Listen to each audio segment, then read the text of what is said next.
bismillahi raxmaani raxiim halkani waa sahan academy hoyga barashada aqoonta iyo xirfadaha weli waxaanu ku guda jirnaa course aynu ugu magac darnay technology oo markaasi ah course aynu ku barnayna maadada technology gaar ahaan fasalka forman oo ICT fasalka forman markaasi ah lesson 1 oo markaasi cashirka koobaad waxaan kaga hadlaynaa waa fundamental of a computer ee markaas kaga hadlaynaa يعني أساسك كمبيوترك أي مركز lesson 1 uu bixiyay manhajka markaasi maadada technology ama ICT ga fasalka forman haddii markaasi aynu dib aynu u milicsano waxaa jiray muuqaal hore oo markaasi aynu kaga soo hadalnay unitkan ama chapterkan waxyaabaha markaas lagu qaadanayo components ama waxa uu yahay computer and its components ee markaas kaga soo hadalnay yani computerka iyo qaybaha uu ka kooban yahay in markaas uu yahay aan kasoo sheekeynay waxaan ka sheekeyn waxa la yiraahdo overview ama aragtigood aan kasoo qaadanay sidoo kale objectiveska yoolalka ama ujeedooyinka chapterkan laga leeyahay waa markaas soo qaadanay oo ilaa iyo 6 qodob ayaan markaas soo sheegnay marka lesson 1 qaybta markaasi uu isagu dhahayo cashirka koowaad fundamental of computer saddex qodob oo muhiim ah markaas ka hadla qodobka koowaad waa computerka iyo noocyadiisa qodobka labaad oo isaguna ah data iyo information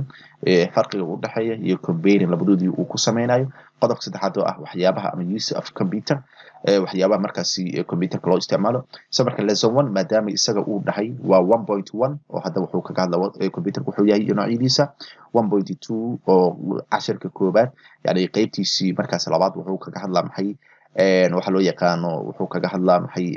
data and information halka chapterka koobaad cashirkiisii koobaad qaybta markaas saddexaadna uu ka hadlay maxay what's computer marka lesson 1 oo marka cashirka koobaad ah fundamental of computer anaga waxaan u qeybinaynaa maxay saddex qaybood isagu hal cashir uu ka dhigay anaga saddex cashir ka dhigaynaa si cashirka uusan u dheeraan oo aan looga caajisin cashir waliba oo anaga markaasi aan muuqaal aan ka dhignayna waxaan markaasi ka dhigaynaa maxay ama aynu u sameynaynaa su'aal gaar ah lana objectives marka ujeedooyinka markaasi loo baranayo chapterkan ama qaybtan oo markaasi lessonkan ah fundamental of computer waxa la yiraahdaa at the end of this lesson cashirkan markuu dhamaado the learner bartaha oo qofka baranaya ah should be able waa inuu awood u yeeshaa qodobadan soo socdo to define waa inuu qeexi karaa computer waxa uu yahay waa in markaasi uu qeexi karaa oo ujeedada koowaad ee markaasi cashirka laga leeyahay waxay tahay in markaasi qofka markuu cashirkan uu dhamaado oo fundamental of computerka waa inuu qeexi karaa computer waxa markaasi uu yahay qodobka markaasi labaad ujeedooyinka markaas laga leeyahay waxaa kamid ah state waa inuu sheegi karaa the difference between farqiga u dhaxeeya laptop tablet iyo sidoo kale desktop yani mid walba laptop iyo desktop iyo tablet yani inuu kala sooci karaa uusan yani isku dhaxya uusan ku dhicin waxa way laptop iyo desktop iyo tablet waa inuu kala sooci karaa qodobka saddexaad ujeedooyinka cashirkan laga leeyahay waxaa kamid ah describe waa inuu cadeyn karaa the relationship xiriirka between u dhaxeeya data iyo information relationship ama xiriirka u dhaxeeya waa in markaas uu sheegi karaa qodobka afraad wuxuu explain waa inuu sharxi karaa the use of computer in our daily life nolol maalmeedkeena waxyaabaha computerka loo isticmaalo waa in markaas uu sheegi karaa marka saddexdii qaybood waaye hadda qodobka koowaad iyo labaad cashirka koowaad ayaa markaa ku qaadanayna computerka noocyadiisa data iyo information farqiga u dhaxeeya cashirka labaad aan ku qaadanayna halka cashirka saddexaad aynu ku qaadanayna maxay uses of computer overview marka aragti guud oo markaasi lessonkan marka ku saabsan oo lesson 1 ka marka ku saabsan waxa la yiri overview aragti guud in this lesson cashirkan markaasi lagu guda jiro the students ardada will learn waxay baran doonaan about wax ku saabsan the basic concept yani waxa waaye faham asaasi ah oo ku saabsan of computerka waxyaabo asaasi ah oo isagu ku saabsan ay markaasi baran doonaan and its characteristics iyo sifooyinka computerka uu leeyahay yani dabeecadaha uu leeyahay muuqaalada isagu leeyahay in addition taasi waxa dheer they will discover ku sameeyaan doonaan oo ay daaha ka rogi doonaan the importance waxa waaye muhiimadda data information ay markaasi leeyihiin xog iyo warbixin markaasi muhiimadda markaasi ay leeyihiin ay markaasi discovering ku sameyn doonaan ay daaha ka rogi doonaan sidoo kale waxay markaasi cashirkan oo hadda lesson 1 markaasi qaybta fundamental of computerka waxa markaasi yani waxa waaye ay awood u yeelan doonaan cashirka markuu jiro ardayda the usage of technology in real life yani waxa way teknolojiyada isticmaalkeeda nolol maalmeedkeena so marka 1.1 ayaan aadayna casharka koobaad yani qaybtiisii koobaad waay what's computer ayaan markaas kaga hadlaynaa yani computerka wuxuu yahay lesson discussion wax la yidhahdaa jiro yani casharka wax markaas laga dooday in groups ahaan ayuu dhahay koox ahaan students ardada will elect the meaning of computer and give feedback to the class yani ardada dhexdoodii waxay ka wada hadli doonaan oo ay in badan waxa waaye faahfaahin ay ka bixinayaan yani macnaha computer wax loola jeedo iyo sidoo kale maxay feedbacka ama ardayda waxa ka dhasha yani dood cilmiyeedka ayaga markaas u dhaxaysa feedbacka waxa ka dhasha waxa loo soo bandhigaa way fasalka loo soo bandhigaa so marka waa tana su'aasha ah what's computer waa tana computer marka aan qeexayno computer is an electronic device way asal ahaan waa qalab waxa waaye danab ku shaqeeya ama koronto ku shaqeeya way operating under the control of instructions wuxuuna ku shaqeeyaa maxay xakameyn lagu xakameynayo maxay amaro isaga la siinayo yani amaro tusaale marka wax la qorayo oo kale yani waxa way amar way cursor-ka oo kale oo mouse-ka hadda markaasi calaamadan hadda aan dhaqaajina yani amar aniga aan siinayo way amar yani isagoo dhan waa electronic device way waa qalab koronto ku shaqeynayo ama danab ku shaqeynayo oo danab u baahan way wuxuuna ku shaqeeyaa maxay under control of instructions yani waxa way amaro isaga la siinayo stored in markaasi lagu ku kaydsan in its own memory xusuustiisa markaas ku kaydsan yani waxa way marka kor aadi marka la dhaho cursor-ka isaga yani waxa way yani xusuustiisa kor uu sii aadinaa yani tusaale hadii memory-ga aan dhaho yani waxa way wareeg geli oo kale markaan dhaho isaga xusuustiisa iyo markaas isticmaala aniga instruction ayaan siinaya so marka computer is an electronic device way waa qalab computer ku shaqeeya way ama danab ku shaqeeya operating under the control of instructions kaasoo shaqeeya maxay instructiono ama amaro ayuu ka shaqeeya kuwaasoo stored in ku kaydsan its own memory xusuustiisa markaas ku kaydsan marka computer qeexitaanka computerka waa intaan ay markaasi noqonaysaa oo computerka sidaas ayaa markaasi loo qeexaa computerka so marka waxaa la yidhi computer markaan ka hadlayno kan waxyaabaha uu qaban karo waxaa ka mid ah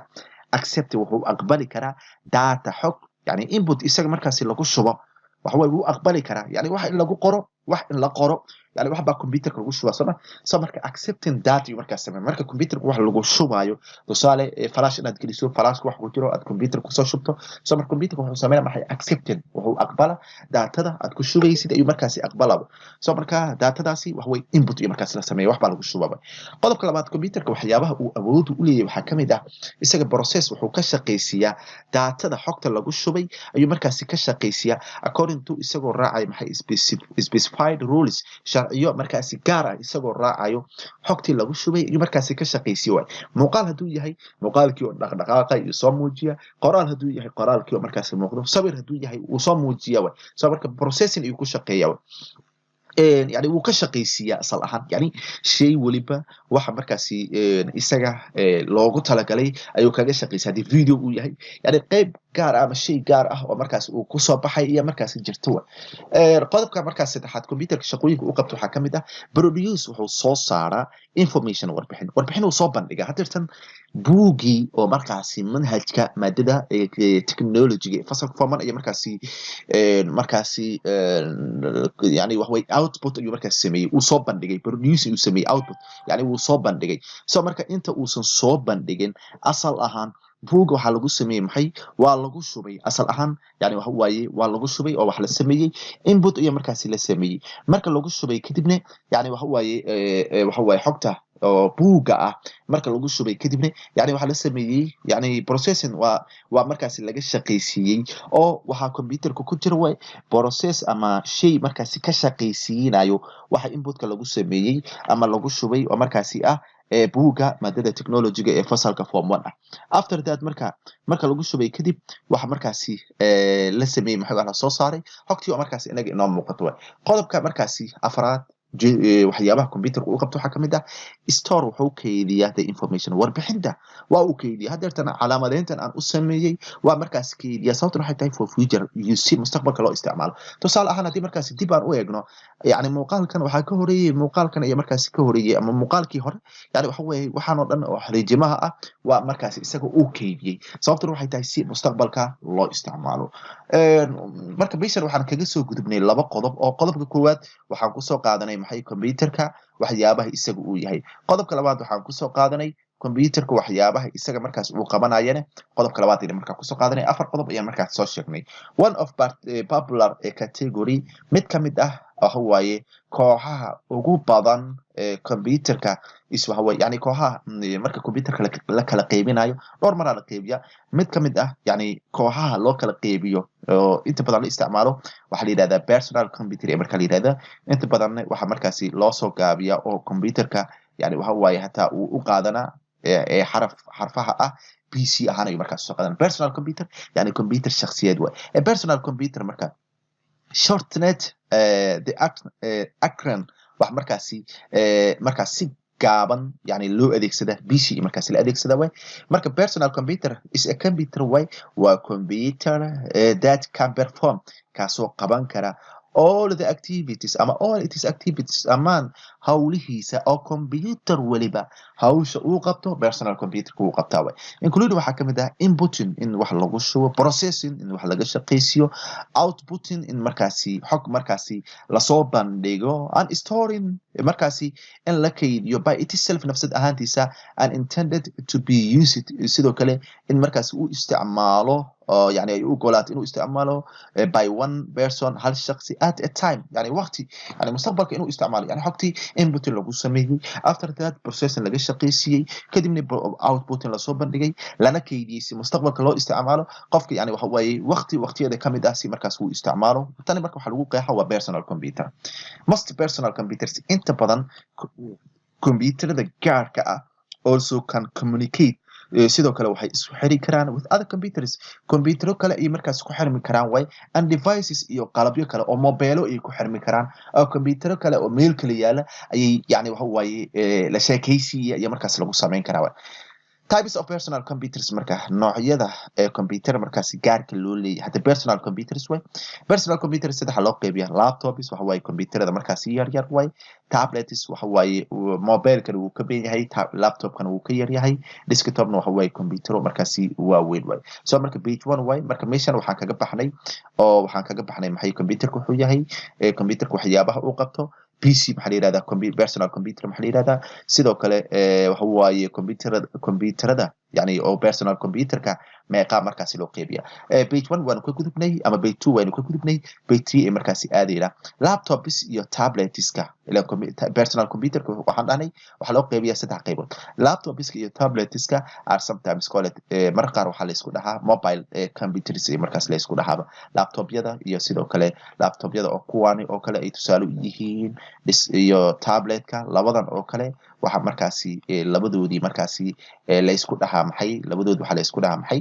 mobile computers iyo markaasi ayagu markaasi la yiraahdaa